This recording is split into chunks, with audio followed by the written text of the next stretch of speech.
Assalamualaikum warahmatullahi wabarakatuh. Untuk kelas 9 kita akan melanjutkan lagi masih di materi yang kemarin ya, yaitu bab qiraat. Sebelum saya lanjutkan, marilah kita bersama-sama membaca basmalah terlebih dahulu. Bismillahirrahmanirrahim. Terima kasih. Langsung saja untuk materi qiraat kemarin sudah sebagian saya jelaskan. Hari ini kita akan memperdalam lagi karena untuk bab riba nanti kita bisa membahasnya setelah UTS saja ya. Karena untuk materi fikih untuk semester 1 hanya ada 2 bab. Di bab pertama yaitu bab penyembelihan, kurban dan akikoh. Kemudian di bab yang kedua ada jual beli, khiyar, qiraat dan riba. Nanti kalau memang sudah selesai saya jelaskan semua, bisa kita mengulas lagi dari bab pertama yang kemarin masih pembelajaran daring biar lebih jelas ya. Untuk pertemuan kali ini kita melanjutkan masih di bab qiraat. Kemarin sudah saya jelaskan apa itu qiraat. Mas Anam, qiraat itu apa? Pemberian modal dari seseorang kepada orang lain untuk apa? Dijadikan modal usaha dengan harapan untuk memperoleh keuntungan yang akan dibagi sesuai dengan perjanjian ya. Pada minggu kemarin sudah saya jelaskan, itulah yang disebut dengan qiraat, pemberian modal dari seseorang untuk orang lain untuk dijadikan sebagai modal usaha, diharapkan ada keuntungan yang akan dibagi sesuai dengan perjanjian ya.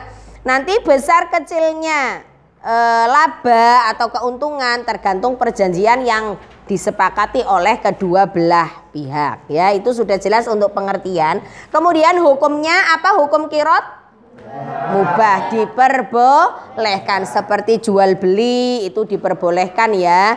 Kemudian apa? Khiyar ya, diperbolehkan di dalam Islam karena dalam qiraat sebagaimana sudah saya jelaskan, Nabi pun pernah melakukan qiraat dengan siapa?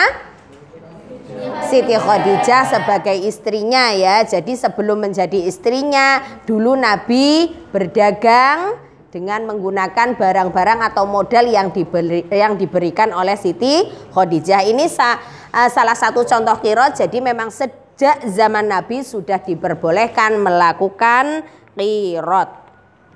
Kemudian rukun, kita masuk ke rukun ya. Di dalam qiraat ada rukun yang harus dipenuhi. Rukun itu ya berarti sesuatu yang ada di dalam qiraat. Yang pertama rukunnya ada siapa kemarin? Muqrud dan muqtarid. Apa itu muqrud?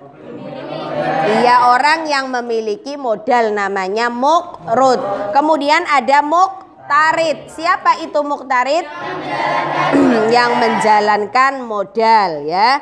Hendaknya kedua-duanya harus mumayyiz. Jadi harus bisa membedakan antara yang baik dan benar, betul-betul sudah memayyiz antara muqrud dan muqtarid. Itu rukun yang pertama. Rukun yang kedua ada modal ya. Tentunya di dalam qiraat harus ada modal usaha ya, berupa barang ataupun uang. Jadi pemberian modal itu tidak hanya uang saja, bisa berupa barang. Misalkan suatu produsen ya memproduksi baju. Kemudian dia memberikan baju ini kepada si A untuk dijual.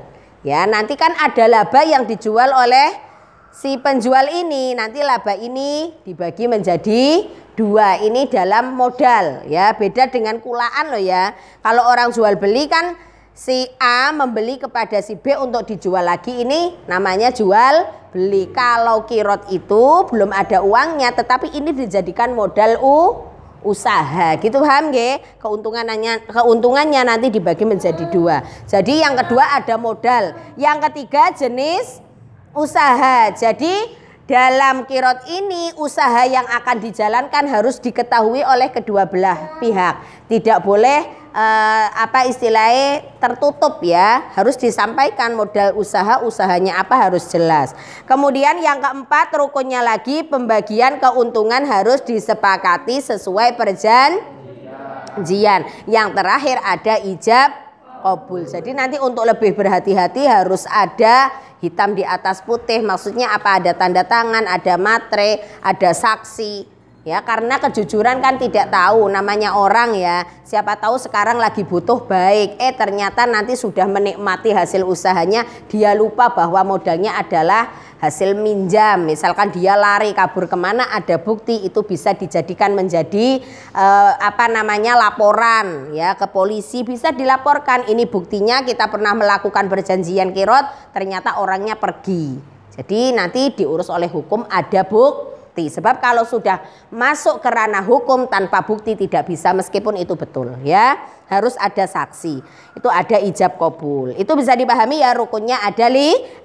Kemudian larangannya ya, kemarin sudah juga saya jelaskan, melanggar perjanjian, menggunakan modal untuk keuntungan sendiri, kepentingan sendiri, menghambur-hamburkan modal usaha, menggunakan modal untuk perdagangan yang diharamkan, itu tidak boleh. Sekarang bentuk kirot. Bentuk kirot itu dibagi menjadi 2. Yang pertama ada kirot sederhana, yang kedua modern.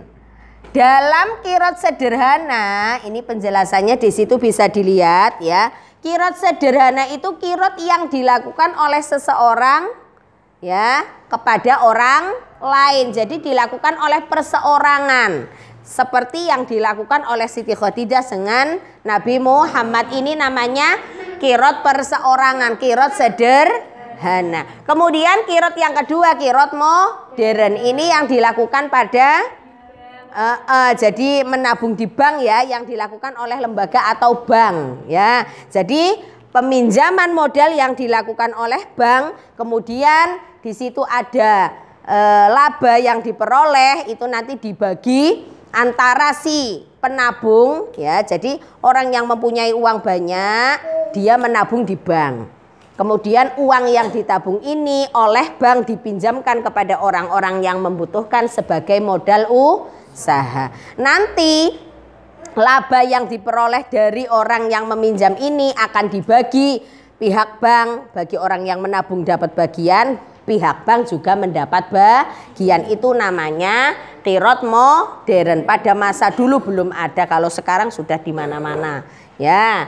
Kemudian manfaat kirot, manfaatnya ya, yang pertama membantu dan mencukupi dalam mencukupi kebutuhan hidup orang lain ya, saling membantu, menggalang ekonomi umat. Jadi seperti kegiatan kirot ini kan membantu perekonomian ya, membantu perekonomian, mewujudkan persaudaraan, persatuan, mengurangi pengangguran. Jadi orang-orang yang tidak mempunyai pekerjaan, ini kan seperti sekarang yang dilakukan oleh pemerintah kita, ada program programnya itu. Jadi bagi orang-orang yang belum mempunyai usaha, itu akan diberikan modal oleh pemerintah untuk menjalankan usaha. Ini sedang sekarang dilakukan oleh pemerintah. Jadi bagi anak-anak yang lulus sekolah belum mendapat pekerjaan, dia bingung, akhirnya pemerintah memberikan modal, silahkan dikasih uang untuk usaha. Itu pemberian modal. Untuk tujuannya apa? Untuk meningkatkan perekonomian masyarakat, mengurangi pengangguran, memberikan pertolongan kepada sesama,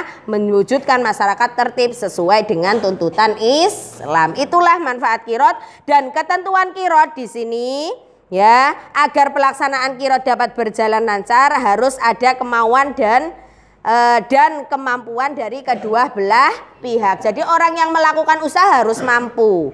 Kemudian pemilik modal harus mempunyai kepercayaan ya kepada si penjalan modal tadi. Pengelola modal pun harus bersifat jujur. Perjanjian antara kedua belah pihak harus dibuat sejelas mungkin. Apabila terjadi, kehilangan atau kerusakan di luar kesengajaan, tanpa sengaja kemudian terjadi kerusakan ya, maka siapa yang bertanggung jawab? Pemilik modal ya. Jadi kalau ada kerusakan di tengah jalan dan itu tidak sengaja, yang bertanggung jawab pemilik modal.